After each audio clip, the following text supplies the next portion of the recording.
Assalamualaikum warahmatullahi wabarakatuh. Saya Munmainah dari Kelima B. Saya akan mempresentasikan mengenai kebijakan pemerintah terhadap pendidikan di Indonesia.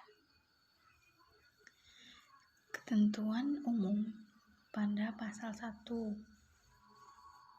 dalam undang-undang ini dimaksud dengan pendidikan adalah usaha dasar dan terencana untuk mewujudkan suasana belajar dan proses pembelajaran agar peserta didik secara aktif mengembangkan potensi dirinya untuk memiliki kekuatan spiritual, keagamaan, pengendalian diri dan kepribadian, kecerdasan, akhlak mulia, serta keterampilan yang diperlukan dirinya, masyarakat, bangsa, dan negara.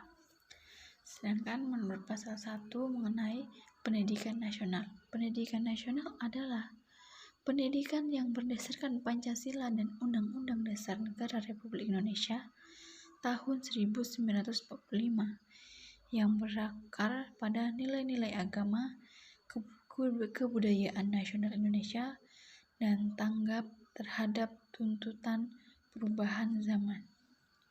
Next. Sistem pendidikan nasional adalah keseluruhan komponen pendidikan yang saling terkait secara terpadu untuk mencapai tujuan pendidikan nasional. Itu masih yang tadi, masih menurut pasal 1. Yang ini juga menurut pasal 1, bahwasanya peserta didik adalah anggota masyarakat yang berusaha mengembangkan potensi diri melalui proses pembelajaran yang tersedia pada jalur, jenjang, dan jenis pendidikan tertentu yang ada di Indonesia. Dasar, fungsi, dan tujuan pendidikan.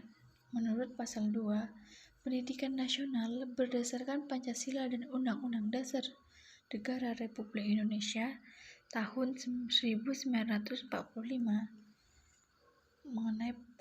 menurut pasal 3 yang berbunyi, pendidikan nasional berfungsi mengembangkan kemampuan membentuk watak serta peradaban bangsa yang bermartabat dalam rangka mencerdaskan kehidupan bangsa, bertujuan untuk berkembangnya potensi peserta didik agar menjadi manusia yang beriman dan bertawakal kepada Tuhan Yang Maha Esa, berakhlak mulia, sehat, berilmu, cakap, kreatif, mandiri, dan menjadi warga negara yang demokrasi serta bertanggung jawab.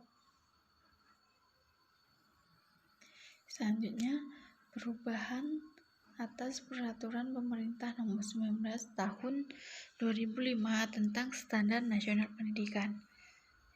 Bahwasanya pendidikan formal adalah jalur pendidikan yang terstruktur berjenjang yang terdiri atas pendidikan dasar, pendidikan menengah, dan pendidikan tinggi.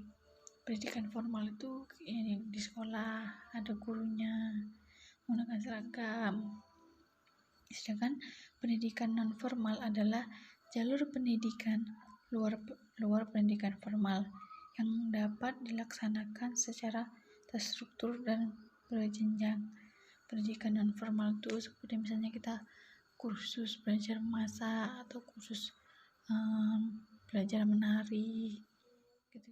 Sekian presentasi dari saya.